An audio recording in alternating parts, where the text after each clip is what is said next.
почетный консулдар боюнча Кыргыз Республикасында башка мамлекеттердин почетный консулдары кандай критерий менен шайланышат? Расмий төлөм барбы шайланууда? Айтсаңыздар, Тышкы иштер министринин өкүлдөрү барбы? Бар. Мен жогоруда айтып кеткендей, ардактуу консулдуктардын шайлоосу бул өкмөттүн токтомунун негизинде бекитилген. Бул биринчиден, биякта Чечимди ким кабыл алат? Кто принимает решение ушул боюнча? Тышкы иштер министрлик. Министр өзү, Ооба. Айтсаңыздар, ошондо деген менин билишимче расмий төлөм бар. Туурабы? Суммасы канча? Андай расмий төлөм жок. Ну тогда негласно билип алыңыздар, эл арасында деген, бизнес ишкерлердин арасында деген даже официально бир суммалар в несколько десятков тысяч долларов айтылып келе жатат.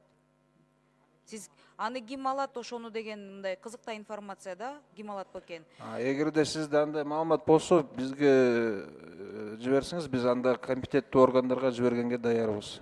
Мен эмнеге бул суроону берип атам? Мына могул мыйзамда аябай көп патриотизм жөнүндө айтылып атат да, анан коопсуздук боюнча. Тышкы ошол сырткы мамлекеттердин почетный ардактуу консулдары бизде шайланган адамдар жарымынан көбүсү деген ошол мамлекеттерде бизнеси бар экенин уже расмий эле ишкерлердин арасында айтылып жүрөт. Это раз. Экинчиси болсо, алар деген ошол мамлекетке бизнес кылбаса дагы недвижимость алышат экен, инвестиция кылышат экен. Бул патриотизмдин мындай кайсы жагы болуп атат да? Ошону бирөө мындай как-то так мы официально даем добро, чтобы они здесь своих представителей имели в виде наших граждан.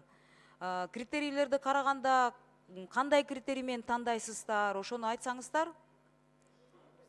Ну, как правило, те почетные консулы, которые работают уже здесь, они действительно связаны с той страной, кем они назначаются. То есть у них есть какие-то экономические и бизнес-проекты, в рамках которого и те страны отдают предпочтение этим людям при назначении их кандидатами на почетный консул. Какая польза Кыргызстану от этих почетных консулов? Да, действительно, вы очень правильный вопрос задаете. В этом направлении мы сейчас ведем соответствующий анализ. И вы за 28 лет никогда это не анализировали? Ну, анализировалось, но мы сейчас коренным образом хотим поменять тоже принципы работы с ними. Просто если по личной прихоти вы выбираете, естественно, вопрос о коррупции, если прозрачных критериев нет, вопрос о коррупции, естественно, возникает, и о взносах неофициальных. Скажите, пожалуйста, сколько консулов и в каких странах? В настоящее время у нас находится 35 почетных консульств, аккредитованных в Бишкеке. Список я вам предоставлю в письменной форме. Пофамильно, хорошо? В каких странах? Так, Хорошо. Спасибо. И еще кыскача. Моякта деген статья 3, первая, почему-то 46-55 редакционной поправканы вы не исправили. Ошибка у вас.